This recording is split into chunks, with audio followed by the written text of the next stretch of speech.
যারা এসএসসি দিয়েছে, প্রাথমিক পরীক্ষা দিয়েছে, তারা কি দোষ করলো? সৈকত, যারা এই নেট এবং নিটের পরীক্ষার্থী তাদের পর রাজনৈতিক দলের প্রতিনিধি হিসেবে বলছি, এইটাই বর্তমান ভারতবর্ষ গোটা রাজ্যের রাজনীতির একটা আসল চেহারা সামনে এসে দাঁড়িয়েছে। প্রাথমিক শিক্ষা থেকে ডাক্তার থেকে অধ্যাপক থেকে শিক্ষক সবেতে দুর্নীতির গন্ধ পাওয়া যাচ্ছে। দেখুন, দুর্নীতি হয়েছে মানে সরকারের কেউ না কেউ, রাজনৈতিক দলের কোনো না কোনো নেতা এর মধ্যে ইনভলভ। এখন প্রশ্ন হচ্ছে, তেজস্বী যাদব যদি যুক্ত হয় কিংবা তৃণমূল কংগ্রেসের মমতা বন্দ্যোপাধ্যায় যদি যুক্ত হয়, গ্রেপ্তার কেন দ্রুততার সঙ্গে হচ্ছে না? প্রশ্নটা এই জায়গায়। এই রাজ্যে তৃণমূল কংগ্রেস নির্বাচনে জয়লাভ করা আর দুর্নীতি একে একেবারে সমর্থক করে ফেলেছে। এখনই তৃণমূলের প্রতিনিধির হয়তো অন্য কেউ থাকলে বলতো যে আমরা এত ভোটে জিতে এসেছি, অতএব এইসব আপনারা দেখাবেন না।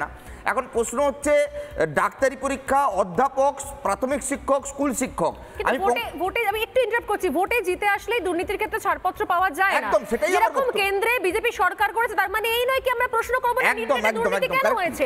ঠিক রাজ্যের ক্ষেত্রে তো একই ফর্মুলা। আমার বক্তব্য খুব পরিষ্কার, দুটো পয়েন্ট। এক হচ্ছে, দেখুন দুর্নীতিটা কোন জায়গায় হচ্ছে। শিক্ষাক্ষেত্রে, স্বাস্থ্যক্ষেত্রে, ডাক্তার, মানুষ যাদের কাছে ভগবানের মতন তাকিয়ে থাকে, তাদের জীবন মরণ যাদের উপর নির্ভরশীল হয়।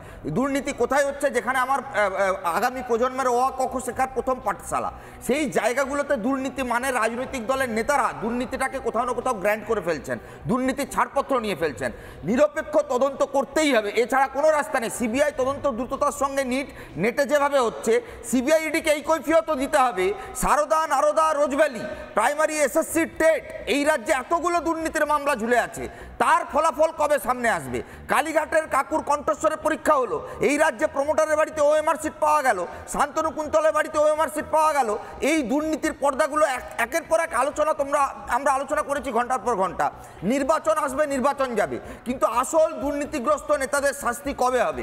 তেজস্বী, আমি আবারও শেষ করবো যে কথা বলে, তেজস্বী যাদব হোক, মমতা বন্দ্যোপাধ্যায় কিংবা বিজেপি শিক্ষামন্ত্রী, যদি মন্ত্রক সংশ্লিষ্ট দপ্তর, যদি আজকে শিক্ষামন্ত্রী তিনি বেঁকে বসেন, তিনি ভাবেন কি ইনস্ট্রাকশন দেন এনটিএ কে, যাবতীয় শোনো ভাই, আলাদা করে ফোন করে মিটিং করে যারা তোমরা ঘাপলা করেছো সব ডিলিট করে ফেলো, সমস্ত সার্ভার নষ্ট করে ফেলো, সমস্ত ডিজিটাল কপি নষ্ট করে ফেলো, তাহলে এই তদন্ত জীবনে কোনোদিনও শেষ হবে? হতো। এই কারণে যদি রাজ্যের ক্ষেত্রে রাজ্যের শিক্ষা মন্ত্রক এসএসসির সঙ্গে একসঙ্গে মিলিত হয়ে যায়, তাহলে এই রাজ্যের ক্ষেত্রে কি করে মাথা আপনারা এক সেকেন্ডে এক লাইন শুধু বলবো, আপনারা দেখাচ্ছেন তেজস্বী যাদব দুর্নীতিতে অভিযুক্ত একজনের সঙ্গে হোটেল বুক করে দিচ্ছেন, হোটেল তার ঘনিষ্ঠ আত্মসহায়ক, প্রীতম আত্মসহায়ক। আচ্ছা আপনি বলুন তো, একটা সেকেন্ড আমি বলছি, এই রাজ্যে দুর্নীতি নিয়েছে সিকান্দার, তার সঙ্গে তার কানেকশন এখনো একদম তদন্ত কনফেশন লেটারের সামনে এসেছে। আমার বক্তব্য খুব পরিষ্কার, এই রাজ্যে একের পর এক তৃণমূল কংগ্রেসের নেতা, কর্মী, প্রাথমিক শিক্ষা পর্ষদের চেয়ারম্যান, মাধ্যমিক শিক্ষা পর্ষদের চেয়ারম্যান, এসএসসি চেয়ারম্যান, সমস্ত যে পদাধিকারী, আমলা, প্রত্যেকের সঙ্গে একটা কোম্পানি যোগ পাওয়া গেছে, তার নাম লিপস অ্যান্ড বাউন্স। আপনি তদন্ত করবার ক্ষেত্রে তথ্য প্রমাণ লোপাট হওয়ার পরেও কেন অভিষেক বন্দ্যোপাধ্যায়, মমতা বন্দ্যোপাধ্যায়কে গ্রেপ্তার করে তদন্তের সামনে আনা হবে না?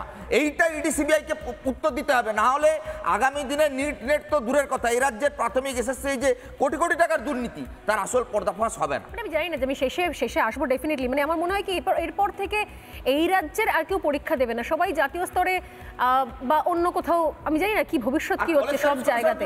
নেটে আজকে প্রথম না, এই রাজ্যে কলেজ সার্ভিস কমিশনের তদন্ত হওয়া উচিত। সেটের পরীক্ষা, ভাই বলছিল যে সেটের কার্বন কপি পাওয়া গেছে।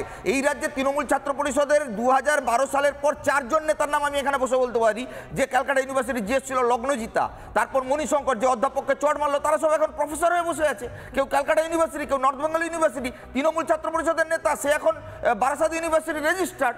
শুধুমাত্র তৃণমূল ছাত্র পরিষদের সভাপতি হলে, নেতা নেত্রী হলে তারাই প্রফেসর। একই সঙ্গে দুটো পেশায় থাকে, মানে রাজনীতিও করে, দলেও পদ থাকে, এবং তার সঙ্গে কলেজেও পড়ান না। তারপর কলেজ সার্ভিস কমিশনের স্বচ্ছতা নিয়েও প্রশ্ন আছে। পিএসসি, আমি তোমাকে বলি, পিএসসি ডব্লিউবিসিএস প্রশান্ত বর্মন যে শূন্য পিএ ডব্লিউবিসিএস অফিসার হয়ে বসে আছে, এই গত সপ্তাহে তার বদলি হলো। আচ্ছা, পিএসসি সার্ভিস কমিশনের মধ্যে জ্যোতিপ্রিয় মল্লিকের দাদা কমিশনের মেম্বার ছিল। পিএসসি বারে অভিযুক্ত হয়েছে, একের পর এক প্রশ্নপত্র ফাঁসে। এ রাজ্যে মাধ্যমিক উচ্চ মাধ্যমিকের প্রশ্নপত্র ফাঁস হওয়া রুটিন হয়েছে। স্বাভাবিকভাবে শিক্ষা, স্বাস্থ্যক্ষেত্রে রাজনৈতিক নেতাদের দখলদারি যত বাড়বে, দাদা দিদির দলেরা যত দখল করবে, তত বেশি দুর্নীতি বাড়বে। আমি ফিরদৌসের কাছে, তবে তার আগে পঙ্কজ কিছু বলতে চাইছিলেন। না, বিষয়টা হচ্ছে যে আমি সৈকত যেমন বলল যে এটা তো ঘটনা যে একজন খুন করছে, সে অপরাধী, আর খুনের তথ্য প্রমাণ লোপাট হচ্ছে, সেটা হচ্ছে সেও কিন্তু আইনের চোখে অপরাধী। এই রাজ্যে আমি যে দিয়ে বলেছিলাম যে একদল অপরাধ করেছে, আরেক দল অপরাধ মুছছে, ফলে সিবিআই ইডি যেটা সামনে আনতে পারত, এটা আনতে সময় লাগছে। এবং আলটিমেটলি জাজমেন্টটা দেবে কোর্ট। কোর্ট দিতে পারছে না এবং তারা তথ্য প্রমাণ জোগাড় করতেই তাদের অসুবিধা হচ্ছে, তাহলে তারা তো আইনের চোখে অপরাধী।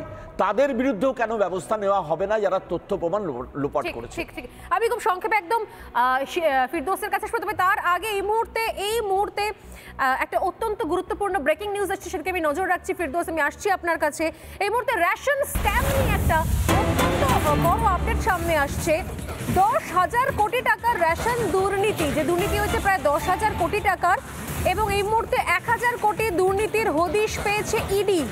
বাকি 9,000 কোটির দুর্নীতির খোঁজ চালানো হচ্ছে এবং আদালতে 10,000 কোটির তথ্য দিল আজ ইডি। এতদিন পর্যন্ত আমরা ধোঁয়াশায় ছিলাম, আলোচনা হচ্ছিল যে ঠিক কত হাজার কোটি টাকার স্ক্যাম এই রেশন দুর্নীতি। আজ কোর্টে তথ্য দিয়ে জানালো ইডি এনফোর্সমেন্ট ডিরেক্টরেট, এটা টোটাল 10,000 কোটির দুর্নীতি, যার মধ্যে মাত্র 1,000 কোটির সন্ধান পাওয়া গেছে, বাকি 9,000 এখনো পর্যন্ত সন্ধান পাওয়া যায়নি। বাকিপুরের রাইস মিলেই, যে রাইস মিল রয়েছে বাকিপুর, যে প্রথম যাকে অ্যারেস্ট করা হয়, বাকিপুরের রাইস মিলেই 1,000 কোটির দুর্নীতি। 9,000 কোটি জেলায় জেলায় রাইস মিলে ছড়িয়ে রয়েছে। আদালতে তথ্য দিয়ে, ডকুমেন্টস দিয়ে জানালো আজ ইডি। সাম্প্রতিক সময় রেশন দুর্নীতি আবারও খবরের শিরোনামে উঠে আসে এবং রেশন দুর্নীতির তদন্ত আবারও শুরু করেছে ইডি, যে কারণে একের পর এক তলব চলে এবং আজকে তথ্য দিয়ে জানানো হলো যে টোটাল এই দুর্নীতিটা 10,000 কোটির। আমি আসছি ফিরদৌসের কাছে। ফিরদৌস, খুব কমন বিষয়, বুঝতেই পারছেন যে জায়গা থেকে আমি শুরু করেছিলাম, যদি নিটে এত দ্রুততার সঙ্গে তদন্ত হয়, যদি নেটে কেন্দ্রীয় সরকার রাতারাতি ইমেল মারফত অভিযোগ পেয়ে, সাইবার মারফত অভিযোগ পেয়ে সেই পরীক্ষা বাতিল করে দেয় এবং এনটিএর বিরুদ্ধে কড়া পদক্ষেপ নেওয়ার কথা ঘোষণা করে, তাহলে এ রাজ্য কি এমন দোষ করলো যে এ রাজ্যে এত বড় স্ক্যাম হয়ে যাওয়ার পরও, এত বড় বড় স্ক্যাম হয়ে যাওয়ার পরও মাথারা সামনে এলো না, মাথা অ্যারেস্টেড হলো না? ফিরদৌস, তার কারণ আপনি খুব সুন্দরভাবে বললেন স্কুল সার্ভিস কমিশনের দুর্নীতি। আমি আপনাকে প্রাইমারি দুর্নীতির কথা বলবো, কারণ স্কুল সার্ভিস কমিশনের দুর্নীতি যদি পুকুর হয়, তাহলে প্রাথমিকের দুর্নীতি হচ্ছে সাগর। প্রাথমিকে যে স্কুল সার্ভিস কমিশনের, তাও তো নাইসার আধিকারিকের বাড়ি থেকে ওএমআর শিটের হার্ড ডিস্ক পাওয়া গেছিল। আর প্রাথমিকের ক্ষেত্রে কি করেছে জানেন? ডিজিটাল কপির নামে যে কপি রাখা হয়েছে ওএমআর শিটের, সেটা হচ্ছে এডিটেবল কপি, অর্থাৎ যে যখন পয়সা দেবে সেটা যে কোনো সময় অল্টার করা যাবে। আর এই রাজ্যে মাথাগুলো কি করে ধরা পড়বে, তার